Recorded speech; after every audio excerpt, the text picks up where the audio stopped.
Bonsoir, merci d'être présent à cette fin de journée, d'avoir l'endurance d'être ici donc à cette avant-dernière présentation.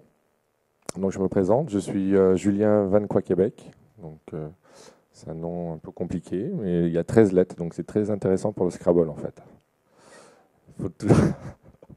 Vous aurez le nom à la fin de la présentation, vous saurez comment ça s'écrit, mais pas avant, donc vous êtes obligé de rester jusqu'à la fin. Bon, donc moi je vais vous faire une présentation globale de la société et puis Fabrice Grimbert, hein, qui est donc un consultant senior sur ces thématiques depuis une vingtaine d'années, on va dire même un peu plus. Ouais, c'est un petit jeune, il a 20 ans d'expérience. Donc grosso modo, alors All for Test, comme son nom l'indique, c'est une société qui est spécialisée dans la qualité logicielle. Donc créé en 2006, dans le sud de la France, présent aujourd'hui donc à Paris, en région PACA et en Tunisie où on a une plateforme en fait d'externalisation de tests, donc ce qu'on appelle la tierce recette applicative.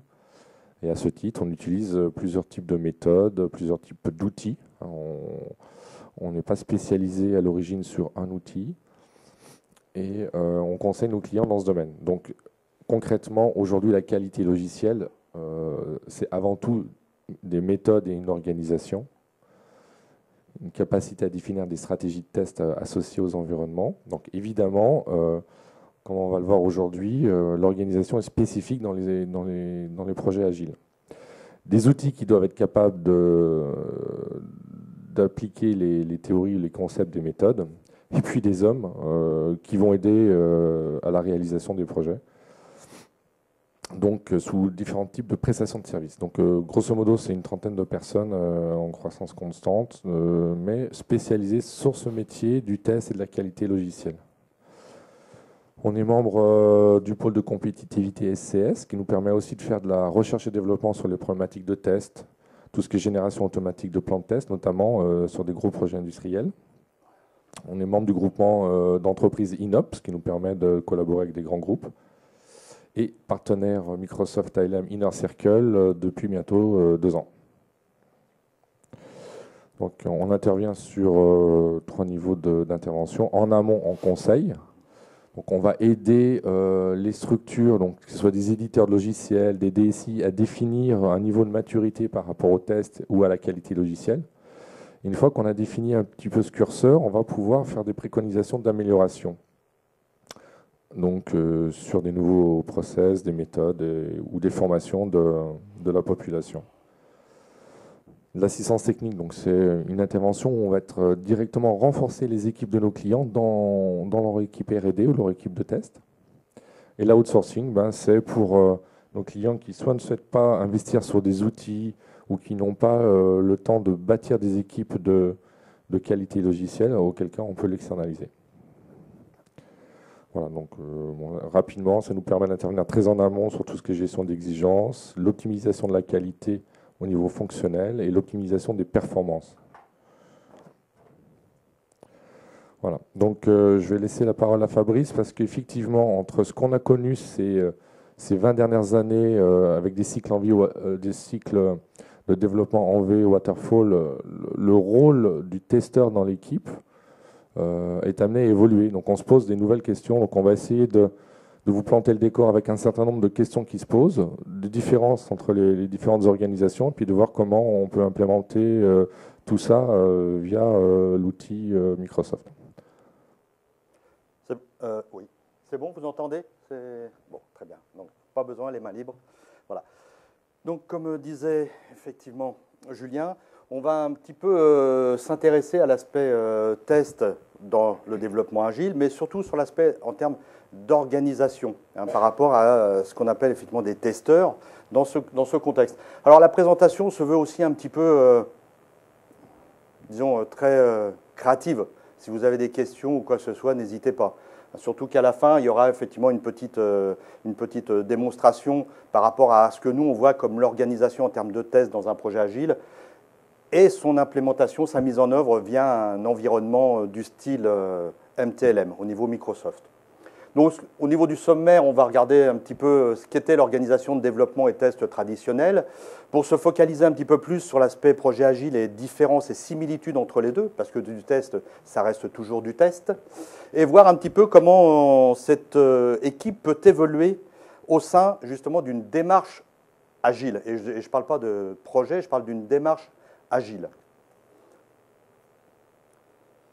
Alors, en entrée de jeu, déjà, quelques questions préliminaires à se poser.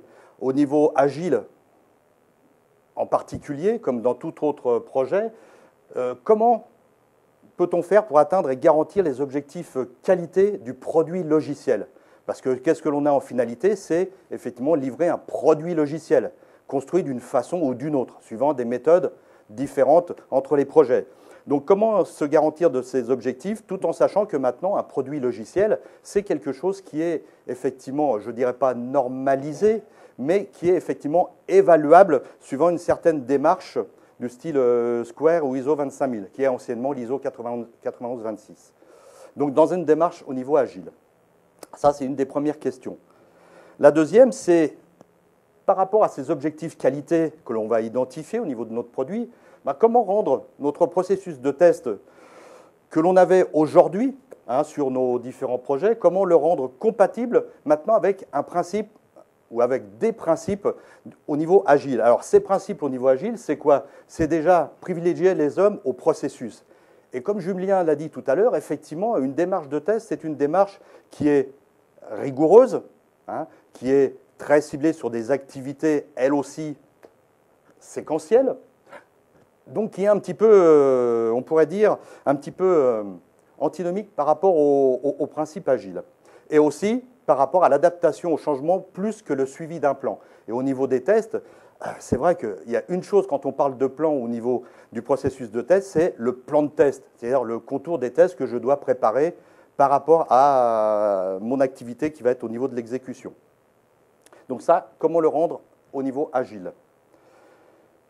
Et pour arriver à ce process de test, disons, agile, il va falloir aussi se poser une question, comment faire évoluer les équipes, les développeurs et les testeurs pour parvenir à une collaboration étroite et efficace, un peu comme une communauté de testeurs, parce qu'il est vrai que dans n'importe quel des projets, quel qu'il soit, il y a toujours une certaine, entre l'équipe de dev et l'équipe de test, il y a toujours une certaine relation, je parle au niveau traditionnel, une certaine relation assez, pas conflictuelle, mais des fois qui arrive effectivement à des situations de crise. Et surtout, arriver à avoir des projets qui permettent de garantir une agilité durable. C'est-à-dire ce que l'on développe au niveau agile, il faut que ça soit développé pas par rapport à un projet, mais que ça soit développé par rapport à l'évolution du produit en lui-même.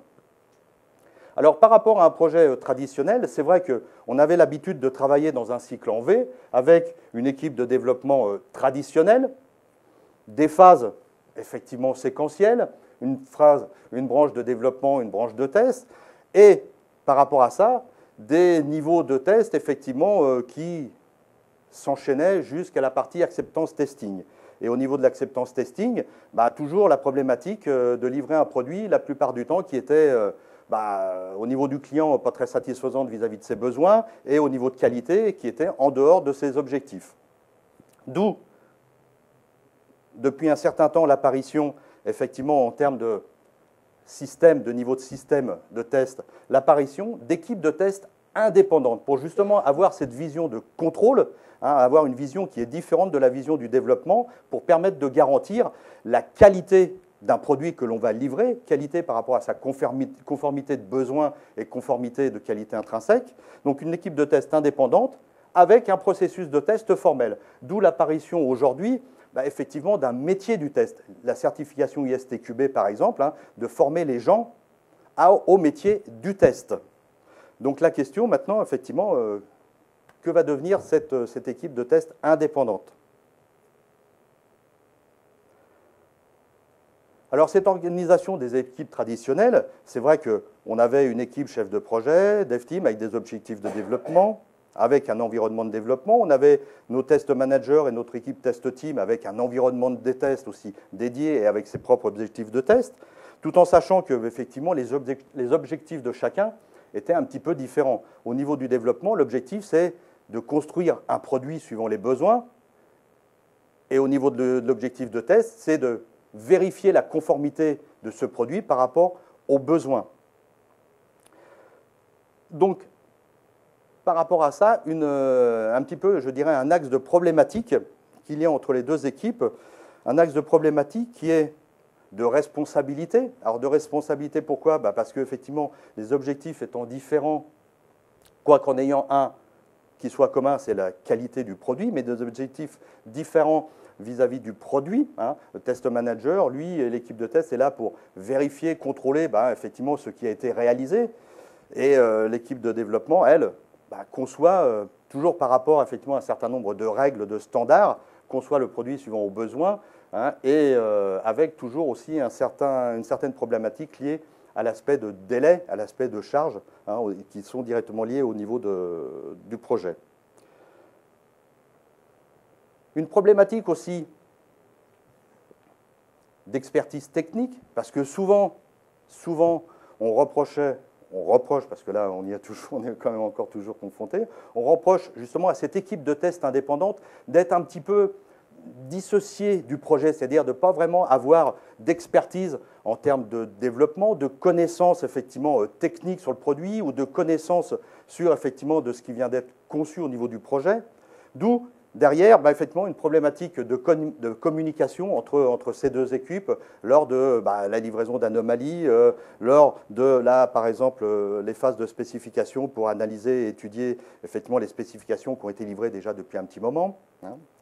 Et aussi une problématique en termes de moyens, c'est-à-dire des moyens non collaboratifs. La partie développement, elle travaille sur un environnement de développement dédié, donc complètement dissocié de l'environnement de test. D'où derrière, effectivement, des problématiques de partage, donc ne serait-ce que de partage, par exemple, vis-à-vis d'un référentiel d'exigence, ne serait-ce que de partage vis-à-vis de référentiels de test au niveau de l'équipe de test qui pourrait servir aussi à l'équipe de développement. Donc, une organisation, effectivement, séparée, avec chacun son objectif, mais qui introduit des problèmes récurrents. Alors, par rapport à ça, l'organisation au niveau du projet Agile, l'organisation au niveau du projet Agile, c'est par rapport effectivement à un certain nombre de releases effectivement planifiées, la mise en place de ces releases, c'est-à-dire la livraison de ces releases, suivant une succession d'itérations, de sprints, qui vont être mises en œuvre, avec un rôle important qui est le product owner, un élément important qui est le product backlog, et par rapport à ça, une équipe qui travaille effectivement dans un aspect time box. Alors déjà, on s'aperçoit qu'effectivement, par rapport à un développement traditionnel, cet aspect time box est déjà une des contraintes, avec un Scrum Master qui va effectivement piloter cet ensemble d'équipes, avec des différentes étapes, le sprint planning, le sprint développement, le sprint de livraison, et une équipe de dev qui va mettre en place justement cette réactivité au niveau du développement et au niveau des tests.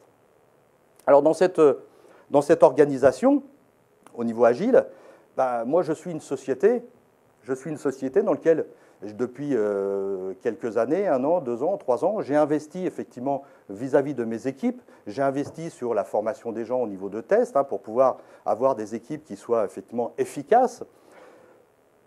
Et maintenant, je me pose la question, à savoir, mes chefs de projet et puis ma direction me demande effectivement d'être beaucoup plus réactif sur mes besoins utilisateurs, donc livrer de façon plus rapide, et de, justement, par rapport à des livraisons plus rapides vis-à-vis de nos utilisateurs, d'assurer aussi de la qualité.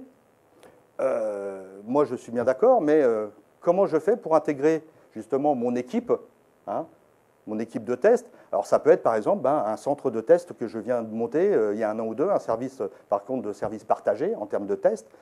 OK, maintenant, ces personnes-là sont là. Comment je fais pour pouvoir les intégrer dans cette démarche agile? Alors, cette démarche agile, effectivement, je vais peut-être faire crier certains, mais cette démarche agile, comme son nom l'indique, c'est vraiment une démarche. C'est vraiment une démarche dans laquelle on a identifié un certain nombre de principes, mais qu'on a identifié un certain nombre de principes pour pouvoir intégrer des choses sur certains projets ou sur certains domaines que l'on faisait, mais de pouvoir l'avoir de façon maintenant générique.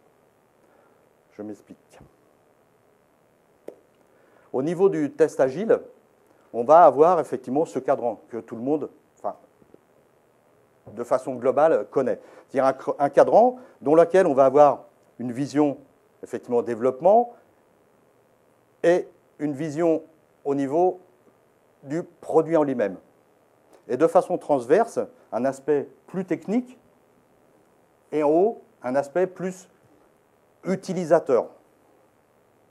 Alors, par rapport à ces cadrans, on va y retrouver effectivement Q1, Q2, Q3, Q4, certains niveaux, certains types de tests qui sont nos tests unitaires, nos tests d'intégration, du test fonctionnel, du story test par exemple, de l'UAT, du test exploratoire, de l'alpha-bêta, et en Q4, pour ce qui est effectivement de l'aspect produit et plus sur le côté technique, tout ce qui est lié un peu à l'architecture de notre produit, les tests de performance, plus effectivement à l'aspect de sécurité. Donc ce cadran au niveau de test agile, est-ce que ça diffère effectivement de ce qu'on a l'habitude de faire? Est-ce que ces différents niveaux, qui sont des niveaux et des types de tests, est-ce que c'est quelque chose qui diffère? Est-ce que c'est tout nouveau? Pardon. Alors si j'en reprends effectivement ma branche de développement, ma branche de test dans mon projet traditionnel, je m'aperçois que mes tests unitaires, oui, effectivement, je les retrouve. J'ai toujours du test unitaire à faire, que je sois en agile ou en mode traditionnel, j'ai toujours du test unitaire et du test d'intégration. Ma partie fonctionnelle ou story test, que je l'appelle story test ou que je l'appelle fonctionnalité, quand je fais du test système, c'est vraiment l'objectif de vérifier effectivement les fonctionnalités globales de mon système et de la façon dont elles s'enchaînent. Quand je parle d'UAT et de test exploratoire, c'est la vision à ce niveau-là, produit, la vision du produit vue de l'utilisateur, donc qui correspond bien à la partie acceptance testing. Je fais juste une petite aparté, c'est que ces niveaux de test, unit, integration testing, system testing, acceptation testing, aujourd'hui, ce sont je n'irai pas dans la littérature, mais dans la partie méthodologique, ce sont des termes qui sont aujourd'hui identifiés vis-à-vis de l'ISTQB. L'ISTQB, c'est International Software Testing Qualification Board. Ce sont des choses avec des objectifs, avec des types de tests bien identifiés. Donc, on retrouve ce genre de choses à ce niveau-là aussi. Et pour mes performances, ce sont aussi des types de tests que j'ai lorsque je me retrouve au niveau système et acceptance, où je peux effectivement mettre en place ce genre de choses. Alors, par rapport à ça, qu'est-ce qui diffère d'un mode agile, mes niveaux de test, à un mode traditionnel? La problématique qui diffère, c'est que moi, effectivement, tout ce genre de choses, en termes de développement traditionnel, c'était des niveaux de test qui se faisaient de façon séquentielle, qui s'enchaînaient suivant la constitution de mon produit, alors qu'aujourd'hui, en mode agile, l'ensemble de ces niveaux de test, se font vis-à-vis d'un sprint, d'un ensemble de sprints, suivant effectivement le contour de ces sprints. Donc d'où, justement, cette petite différence qui est non négligeable sur la mise en œuvre. Donc de retrouver dans un seul sprint l'ensemble des niveaux de test que l'on voit habituellement dans ce développement traditionnel. Alors ça veut dire que justement, tous ces niveaux de test, on a des objectifs de test associés. Donc du coup, si maintenant je les retrouve de façon globale, c'est-à-dire ces quatre cadrans, je vais les retrouver effectivement de façon itérative au niveau de mes sprints, de ma release, il va falloir effectivement que je distribue un petit peu ces objectifs. D'où justement l'aspect d'agile testeur. Qu'est-ce que c'est aujourd'hui l'agile testeur, en tenant compte de toutes ces contraintes que l'on a vues avant? L'agile testeur, ça va être quoi? Il va y avoir au niveau agile un testeur, effectivement un profil dev testeur, si on peut appeler ça comme ça, d'accord? C'est-à-dire un profil de dev avec un objectif de test. hein. Alors là, effectivement, là, on commence à rentrer un petit peu dans le changement des mentalités, parce que le développeur, lui, les tests, OK, moi, je développe, hein, je vérifie que ma méthode, effectivement, marche bien, mais effectivement, d'identifier l'ensemble des cas de test potentiels qui va me permettre de vérifier, effectivement, l'ensemble de mon algorithme, de ma méthode, de mon package ou autre, ce n'était pas trop son objectif. Alors que maintenant, effectivement, je vais avoir un profil qui a un objectif de test bien particulier, un objectif de test qui est plus orienté sur de l'aspect technique, ce qu'on appelle effectivement, de façon un petit peu plus commune, l'aspect faire une relation avec l'aspect white box. Et un profil, cette fois-ci, QA-testeur, qui lui est plus là effectivement pour cet aspect fonctionnel, hein, de vérifier dans un sprint, de vérifier l'aspect fonctionnel lié à mes stories et de l'intégrer dès le développement. C'est-à-dire avec, effectivement, là aussi, un autre objectif. C'est-à-dire qu'au niveau de mon testeur, il va y avoir aussi une évolution de la maturité parce qu'il va devoir, effectivement, s'intégrer à l'équipe de développement et commencer à rentrer dans des choses qui sont un petit peu plus techniques. Alors qu'avant, il avait des specs, il analysait ses specs, et puis, bon, l'aspect intrinsèque était un petit peu moins vu. D'où un certain nombre de problèmes aussi vis-à-vis de la, je dirais, de la véracité des cas de test qui étaient fournis. Donc, des objectifs au niveau de chacun, avec, comme on parlait de qualité, hein, dans le premier premières des questions, effectivement, d'où, en termes de qualité, vis-à-vis du dev tester, un objectif de qualité intrinsèque au niveau du produit, et au niveau du QA tester, un objectif de qualité externe au produit. Alors, ça veut dire quoi? Ça veut dire que par rapport, effectivement, à mon développement, mon profil au niveau dev tester, c'est là où je vais intégrer effectivement mon aspect de TDD. Alors c'est là où il faut, à ce niveau-là, TDD, il y a aussi un changement de maturité. Il faut apprendre aux gens à faire du TDD. Hein. Et quand je dis faire du TDD, effectivement, il y a plein de livres qui parlent du TDD. Mais il y a une façon de le faire qui est quand même un petit peu plus différente, hein, de façon beaucoup plus efficace. Donc faire du TDD, avoir effectivement cette intégration continue d'Eli, hein, nos builds, d'ailleurs pouvoir effectivement, à chaque fois que je fais des constructions, avoir mon niveau d'intégration au niveau d'Eli qui puisse se faire de façon automatique avec un certain nombre de contrôles. Et donc, quand on dit un certain nombre de contrôles, c'est effectivement le build du produit, mais c'est aussi la vérification de tout l'aspect de qualité intrinsèque, c'est-à-dire la vérification de règles de codage, tout du moins la vérification de règles de codage mandatory, qui sont obligatoires sur notre produit. Par rapport aux règles, par exemple aussi, quand je fais ce genre de contrôle, tout ce qui est l'aspect de vérification d'architecture. Alors architecture aussi bien au niveau du produit, mais architecture aussi au niveau de mon programme. Hein, l'aspect de l'exemple du nombre cyclomatique, c'est-à-dire l'enchaînement effectivement de niveau de profondeur, au niveau d'objets et autres éléments qui sont des éléments rendant intestable mon produit. Donc cette partie de contrôle pour justement un aspect de refactoring et continuer. Donc mon dev tester, lui, voilà, maintenant il va devoir effectivement développer, c'est effectivement son objectif premier, mais développer en ayant à l'esprit le fait que ce que je développe, déjà ça doit être quelque chose de simple, hein, c'est un aussi des principes, quelque chose de simple, mais quelque chose qui soit maintenable. Maintenable parce que je respecte un certain nombre effectivement de critères. Et quelque chose qui marche parce que à chaque fois que je développe, j'ai mes jeux de test unitaires et mes jeux d'intégration au niveau élémentaire qui se font de façon automatique. Donc ça me permet de vérifier. Donc maintenant, OK, mais qu'est-ce qu'il y a d'autre? Ce qu'il y a d'autre, c'est que moi, dans mon sprint, si je livre effectivement toutes les 4 semaines, je vais livrer un contour de user story, mais ce que je vais livrer, ce n'est pas ce qui va me sortir de ça, c'est ce qui va me sortir justement de mon équipe de QA.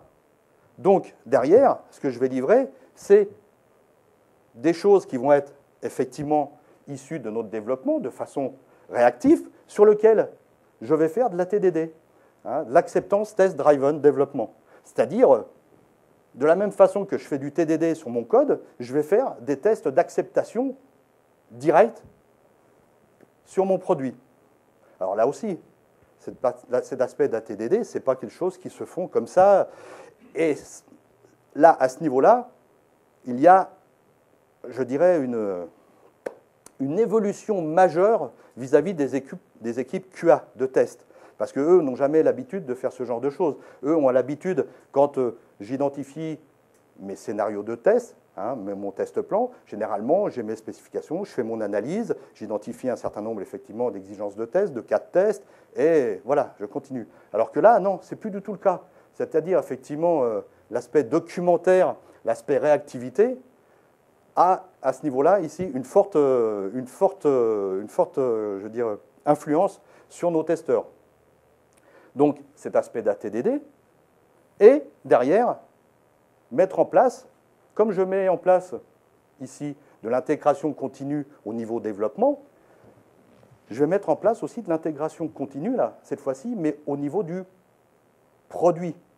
Parce que c'est cette équipe-là, maintenant, qui va avoir comme responsabilité l'aspect qualité du produit. Donc l'intégration de mon produit, parce que je peux très bien avoir plusieurs équipes qui travaillent en parallèle et que chacune fait, par rapport à un serveur de développement 1, 2, 3, fait chacun effectivement ses intégrations. Donc eux vont me faire effectivement tout ce qui est l'aspect d'intégration continue au niveau du produit, mais vont mettre aussi en place un niveau d'automatisation au fur et à mesure sur l'aspect fonctionnel. Donc maintenant, des testeurs qui vont, eux, avoir un rôle non plus fonctionnel, mais aussi avoir un rôle technique dans tout ce qui est la mise en place d'automatisation, qui généralement, cet aspect d'automatisation de test, généralement était dédié à une équipe ou à un certain nombre de personnes très spécialisées, et souvent même en dehors de l'équipe de test au niveau indépendant, et qui intervenaient après que, effectivement, on ait mis en place nos tests de régression. Oui, j'y vais. Voilà. Donc, là aussi, une évolution. Et derrière, justement, notre aspect de construction de notre produit. Et tout ça avec une communication directe. C'est-à-dire que maintenant, ces équipes-là, elles travaillent ensemble. C'est-à-dire que maintenant, sur une équipe, je vais avoir effectivement mon client, c'est un des premiers axes, je vais avoir mon Scrum Master au niveau de l'équipe de développement, mais je vais avoir aussi mon équipe de QA ici, avec mon équipe de test, mais qui est intégrée à mon projet, avec un objectif particulier, et je vais avoir effectivement mon test manager. Mon test manager, qu'est-ce qu'il devient maintenant? Ce test manager, il a toujours sa place, mais un petit peu différente, plus une place de QA Master. Alors, c'est certifié All for Test, c'est pas du tout... voilà. Que nous, on a appelé sur d'autres projets QA Master. C'est avec, effectivement, par rapport à ça, des objectifs bien différents. Notre Scrum Master, lui, responsable qualité au niveau du produit de façon globale, comme l'était un chef de projet, si on fait le lien. Par contre, au niveau QA Master, c'est évaluer la qualité au niveau du produit. Facilite le test dans le processus projet, donc il va intervenir aussi bien sur l'équipe de dev que sur l'équipe au niveau de test. Donc il est là justement, parce qu'on connaît tous les projets, et que ce soit de l'agile ou du traditionnel, arrivé à un moment donné, oh là là, on doit livrer à la fin de la semaine, là, on est à la bourre, on a des anomalies, on a des stories qui ne sont pas terminées, allez, il faut y aller, il faut y aller. Oui, il faut y aller, effectivement. Par contre, il y a quand même, à ce niveau-là, un certain nombre de priorités qu'il faut prendre, de dire, bon ça, on le laisse de côté, ou là on fera un peu plus de tests, ou là on les diminue, et ça, ce n'est pas le Scrum Master qui peut le prendre directement. Il a d'autres choses. Par contre, le QA Master peut très bien dire, parce que lui, il a la connaissance du produit, dire, oh, attention, c'est your story qu'on doit livrer, effectivement, ses priorités et par rapport à son risque moyen, donc on va faire le minimum, d'accord? Et le minimum, ça sera nos tests que l'on a fait au niveau dev. Point. Donc, il y a cet aspect, effectivement, de contrôle sur la qualité. Et derrière, effectivement, tout ce qui est suit la gestion des problèmes, alors des anomalies, des incidents au niveau du produit, et observe et contrôle, savoir tout ce qui est de la partie optimisation. Alors, par rapport à ça, effectivement, maintenant, on a une équipe, par rapport à notre activité de développement agile, de démarche agile, avec un product backlog toujours en entrée, avec effectivement ici, dans nos sprints, au niveau du planning, je vais avoir mon dev et mon équipe testing qui va intervenir, mon QA Master et mon Scrum Master vont intervenir. De la même façon, dans ma partie Timeboxed, je vais avoir l'aspect test et QA intégrés en même temps, avec chacun, effectivement, un rôle différent, mais complémentaire. Et là où mon QA Master a toute sa effectivement, splendeur, si je peux dire, c'est sur le produit final, sur ce qu'on va livrer. C'est-à-dire de pouvoir fournir effectivement un niveau d'évaluation et de dire « OK, on peut livrer parce que notre niveau de qualité est cohérent par rapport à nos objectifs ».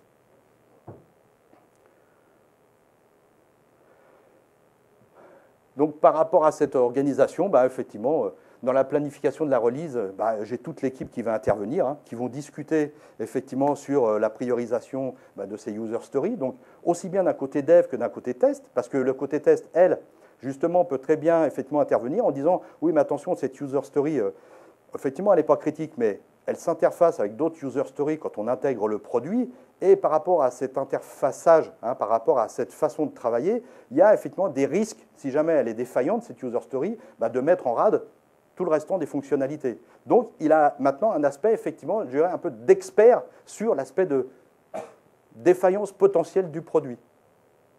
Donc, dans la planification, c'est pareil. On est toute l'équipe avec, effectivement, des contours de test par rapport au sprint. Donc, c'est dommage parce que j'ai oublié, effectivement, l'aspect risque.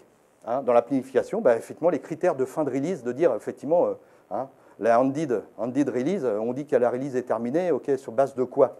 Sur nos user stories, mais aussi d'un certain niveau de qualité quand même qu'il faut quand même savoir évaluer. Et ensuite, toutes nos équipes travaillent cette fois-ci de façon intégrée, mais chacun avec des objectifs différents et avec des niveaux de, maintenant, un petit peu d'évolution, de maturité différents.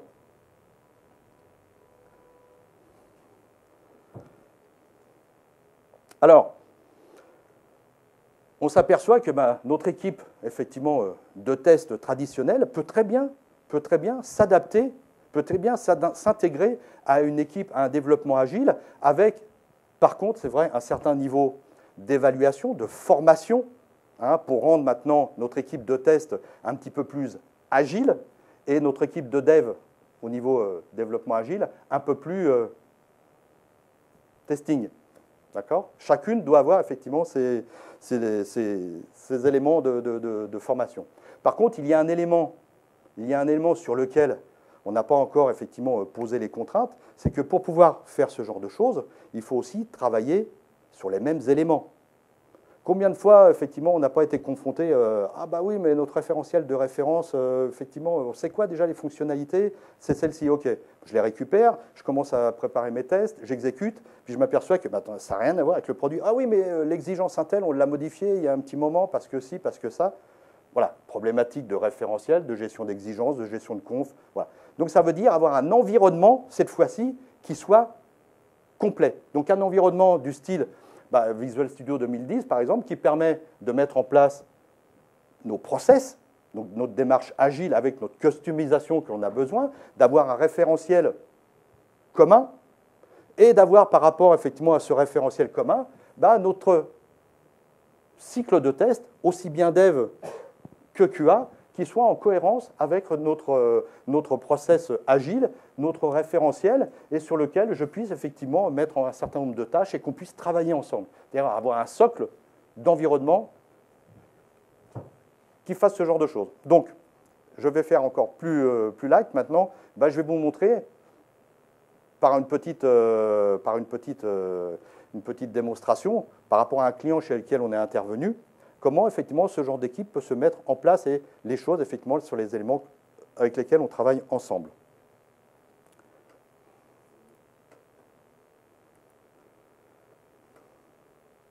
Donc par exemple, voilà, on a un projet, c'est un éditeur de e-commerce en merchandising qui a des produits en concurrence avec d'autres, et qui a besoin de tous les ans de faire des versions, de faire des releases majeures du style Golden Eagle, Platinum, mais par contre qui, tous les mois, a besoin de livrer des choses de façon, effectivement, cyclique. Donc on a un projet avec toujours, effectivement, découpé avec une équipe de QA test projet et nos différentes releases que l'on met en œuvre. Par contre, ces releases que l'on met en œuvre, on les met en œuvre par rapport à un référentiel, un backlog, effectivement, qui est identifié et qui vit, lui, au jour, mais qui est visible par chacun, avec les différentes informations de risque, d'esthète et ainsi de suite. Et par rapport à ça, mon équipe de QA testing, elle, vis-à-vis de ses propres objectifs, a aussi son projet, c'est-à-dire que voilà, on doit faire une release Platinum T1. Dans cette release Platinum T1, OK, moi par rapport à ce backlog, voilà, effectivement, voilà les user stories qui doivent être intégrées. Donc maintenant, je n'ai plus besoin effectivement de dupliquer mes référentiels. J'ai un référentiel qui est partageable et qui est effectivement modifiable. Donc je vais avoir effectivement mes users, je vais avoir toutes mes informations qui sont associées à ça. Alors, on a dit aussi que notre cycle de test va un petit peu évoluer. C'est-à-dire qu'effectivement, on a nos user stories. Mais ça ne veut pas dire que une fois que les user stories sont terminées, je vais les prendre, je vais faire mes spécifications. Non. Tout à l'heure, on a vu la TDD. La TDD, c'est quoi? C'est effectivement mettre en place les scénarios d'acceptance, mais les mettre en place de façon interactive. C'est-à-dire, dès que ma user story est identifiée, même si elle évolue, moi, avec le product owner, d'accord, et l'équipe, je mets en place tout de suite cette ATDD. D'accord? Et cette ATDD, ça peut être, par exemple, je vais prendre, voilà. Là, j'ai effectivement une user story qui me dit, en tant qu'utilisateur d'un compte sur le site, je peux réinitialiser mon mot de passe, password pour me connecter sur mon compte. Et moi, maintenant, avant, j'étais obligé de me faire de la spécification, d'identifier mes cas de test. Maintenant, ça, je le change. Ce qui va être formalisé, on va voir tout à l'heure, c'est notre plan de test, mais dans la réactivité, maintenant, je travaille avec l'équipe et avec le product owner, je discute avec lui sur les critères d'acceptation. Et dans les critères d'acceptation, effectivement, j'identifie qu'est-ce que l'on va avoir. De la même façon qu'on ferait avec un utilisateur, qu'est-ce que vous voulez avoir? C'est-à-dire, pour faire ce genre de choses, on va avoir effectivement une page de login. Quand l'utilisateur clique sur le lien password oublié, dans ce cas-là, il a un lien pour pouvoir réinitialiser. Quand effectivement notre modification password s'ouvre, on a la possibilité, on a des informations du style champ de saisir l'adresse email et de soumettre la modification. Voilà. C'est-à-dire, je fais ma spécification de test de façon interactive directement dans mon user story. Donc ça, c'est toute ma phase, effectivement, que je peux faire de façon concomitante, en relation directement avec le product owner et les développeurs. C'est les questions que l'on se pose. Et quand on fait nos réunions daily, effectivement, voilà, des problèmes que l'on soulève. Oui, mais ça, mon projet modification password, OK, ça s'affiche au bout de combien de temps? C'est à la première problème, au premier, au premier mot de passe, ou j'ai pas d'autres informations avant? Voilà, c'est un jeu de questions-réponses. Et ensuite, je peux formaliser ça. Justement, maintenant, avant, on avait un environnement de test complètement dédié, c'est-à-dire qu'avec des outils où on mettait des plans de test, où on mettait effectivement nos tests cases, mais était complètement désolidarisé des environnements de développement. Aujourd'hui, ce n'est plus le cas. Aujourd'hui, on a une partie qui est dédiée effectivement aux tests. Rien n'empêche les développeurs aussi d'y aller dedans. Mais dans lequel on peut structurer, cette fois-là, de façon un peu plus précise, nos livrables. Et par exemple, effectivement, j'ai une release premium. Voilà. Donc, je dois faire, un des objectifs, c'est la livraison Platinum T1. Et dans la livraison Platinum T1, effectivement, voilà mes user stories que je dois intégrer. Et ça, ces user stories que je dois intégrer, je ne les ai pas récupérés. Je ne les ai pas copiés. Je les ai récupérés de mon product backlog, ici. D'accord? Donc, voilà. Maintenant, on travaille avec les mêmes éléments. Et de la même façon, on va travailler... Et de la même façon, on va travailler sur notre plan de test avec, effectivement, pour pouvoir identifier des cas de test sur lesquels je vais pouvoir mettre en place, effectivement, nos scénarios et ainsi de suite. Donc ça veut dire que maintenant, je travaille avec un environnement, qui est partagé, aussi bien au niveau dev qu'au niveau test.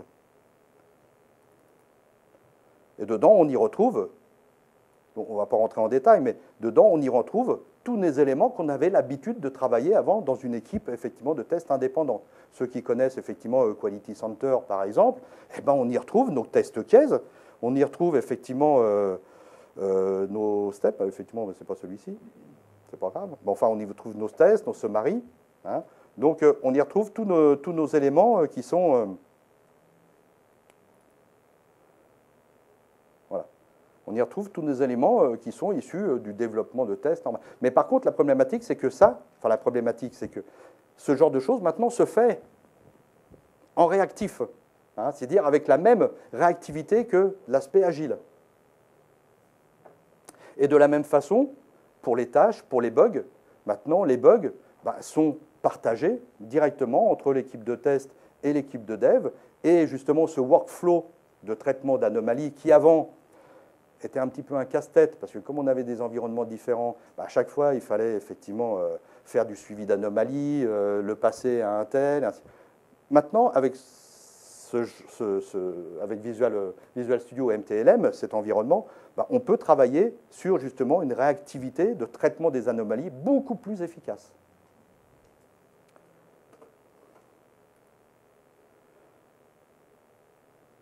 Ça, c'était effectivement... Donc voilà un petit peu leur contexte dans lequel ils travaillaient, mais qui est un contexte tout à fait, je veux dire, conforme à l'agilité, enfin conforme. En plus, on parle de démarche agile. Après, c'est le projet, c'est le client qui, lui, comme dans toute démarche, l'applique à son mode de fonctionnement vis-à-vis du type de produit dont il doit effectivement... Si je le mettais, ce serait un peu mieux. Voilà. Donc par rapport à ça, on s'est rendu compte justement dans la mise en place de cette équipe que on pouvait en efficacité, dans notre conception effectivement des tests, avoir un gain de 24% sur ce qu'on avait l'habitude de faire. Sur la partie exécution, de conception des scripts, 22%. Par contre, sur la partie exécution et TNR, là, on gagnait parce qu'effectivement, on est dans un environnement intégré, on met en place notre intégration continue parce que là, derrière les builds, la problématique aussi, c'est quand on me livre de pouvoir faire des tests par rapport à une livraison bien identifiée, un contour bien identifié, là maintenant, nos builds sont directement reliés justement avec notre équipe de test. C'est-à-dire notre QA master gère effectivement les builds sur lesquels je veux appliquer mes tests. Donc, dans cette partie exécution, on s'aperçoit que on a effectivement un gain à peu près sur le nombre de projets auxquels ils ont été effectivement, l'analyse a été faite, un gain d'à peu près 38% par la mise en place de ce process et de la mise en place de ce genre d'outils. Donc 38% effectivement, donc ça veut dire que derrière, dans la gestion des bugs et des fakes, on a la même efficacité aussi, automatiquement, puisque tout est lié. Et sur l'aspect reporting, c'est vrai que là, on n'a pas trop eu le temps, mais sur l'aspect reporting, on a tout l'aspect de dashboard, de communication qui se fait de façon directe, aussi bien pour l'équipe de dev, de façon commune. Et donc, en termes de conclusion qualitative, on s'est aperçu que on augmentait globalement, justement sur la détection, le nombre de défects trouvés, on augmentait globalement de 91%, c'est-à-dire on doublait le nombre de défects effectivement identifiés. Alors, il n'y a pas que l'outil, il y a la mise en place du process, les objectifs en termes d'équipe de test et d'équipe de test du côté dev et l'équipe de test au niveau QA. En les faisant travailler tous les deux avec justement les bons moyens, on augmentait on doublait le nombre de défects détectés. De la même façon que pour la partie code coverage, on s'apercevait que on avait un gain sur la qualité de notre code qui était augmenté un petit peu d'une 40%. Mais là aussi, code coverage, encore faut-il bien identifier ce qu'est le code coverage, l'évaluation, en termes de couverture, et bien identifier aussi nos standards de programmation quand on fait de l'analyse de code. Il nous faut un référentiel métrique, parce que si on dit, moi je veux faire la qualité, je veux mesurer la maintenabilité d'un code, de mon code, dans ce cas-là, je lance l'analyseur de code, et je le lance, je vais le lancer par rapport au standard SON. Ah oui, ok. quand vous le lancez une première fois, il va vous sortir 1 kilo d'insanité. Par rapport à ce kilo d'insanité, il faut encore que toutes les anomalies, les warnings qui sont identifiés, soient quelque chose qui soit applicable à votre projet. Donc quand on dit couverture et surtout analyse de code, faut-il le mettre encore en application par rapport à son propre projet. Et donc avec une réduction aussi de temps entre le temps de dev au niveau du test et le moment effectivement de mise en production, des réductions de cycle vis-à-vis de la mise en prod de la release. Par rapport à une évaluation de Microsoft qui a été faite au niveau de l'outil VSTS 2010. Voilà. C'est sur des statistiques sur des milliers de projets. En fait. Sur 3 ans même. Enfin, des projets qui ont été pris qui ont été faits et commencés depuis 3 ans. Voilà. Donc oui, c'est pour ça que je dis que ce sont effectivement des évaluations par rapport à la mise en place au niveau de l'outil et de la démarche. Hein. Mais ça reflète... Oui. Le temps est imparti et terminé. Bon. On fait une session supplémentaire. Non. Ah, bah, si vous avez des questions sur le sujet particulier.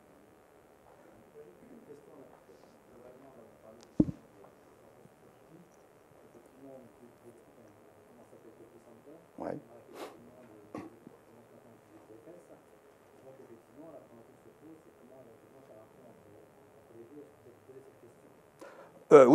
Oui, on l'a posé parce que j'ai travaillé il n'y a pas si longtemps avec un autre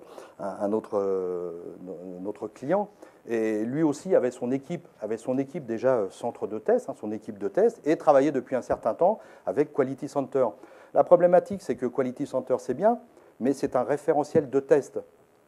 Et toute la problématique de référentiel d'exigence, le lien avec effectivement les builds de livraison, d'accord, ce lien-là, avec les exigences en elles-mêmes qui sont, par exemple, j'ai des exigences qui sont sous méga ou qui sont sous DOORS, encore avec DOORS, il n'y a pas de problème puisqu'il y a un pont qui existe, mais qui sont faits d'une façon X ou Y. Donc là, problématique, c'est que je casse dans mon développement, dans un projet agile avec ce style d'environnement, je casse un peu ma réactivité. Là, la seule solution, c'est utiliser, effectivement, développer des outils spécifiques. Parce que utiliser des outils spécifiques ou des moyens pour justement essayer de contrôler ce manque de... Je peux juste faire un commentaire. Je pense qu'un point structurant, c'est de savoir si les codes sont développés en .NET ou pas. Si vous avez un projet sur lequel les développeurs sont déjà en .NET,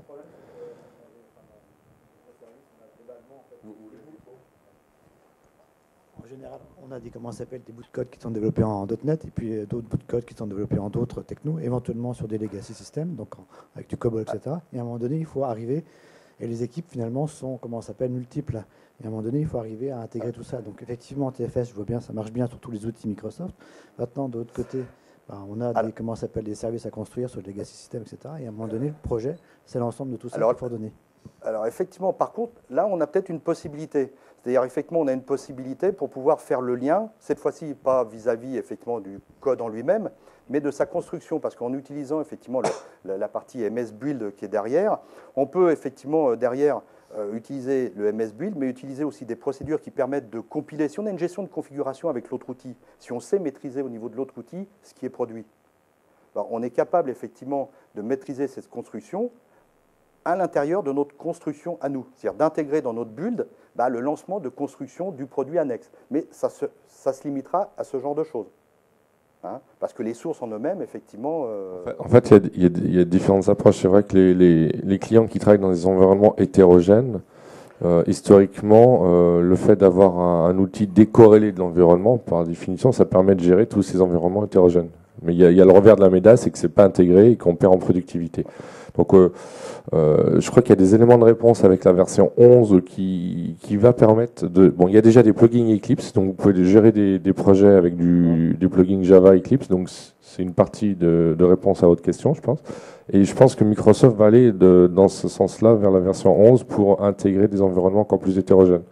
Là, après, c'est plus un discours éditeur. Mais voilà. Mais par contre, effectivement, quand on parle d'ALM, donc ça c'est un outil ALM parce qu'on gère bien effectivement l'ensemble des étapes hein, de cycle du produit. Par contre, vous faisiez allusion à Quality Center, il y a une version ALM de Quality Center, mais ce n'est pas une version ALM. C'est une version après, c'est plus ALM intermarketing dans pour le sens- dans le gérer sens la que gestion de l'on projet. intègre- En fait. On intègre la gestion de projet, ce genre de choses. Mais. Ah oui, c'est vrai. Ouais. Oui, il y Ok. a une autre session, c'est vrai. Ouais, je Très bien. vous remercie de votre présence.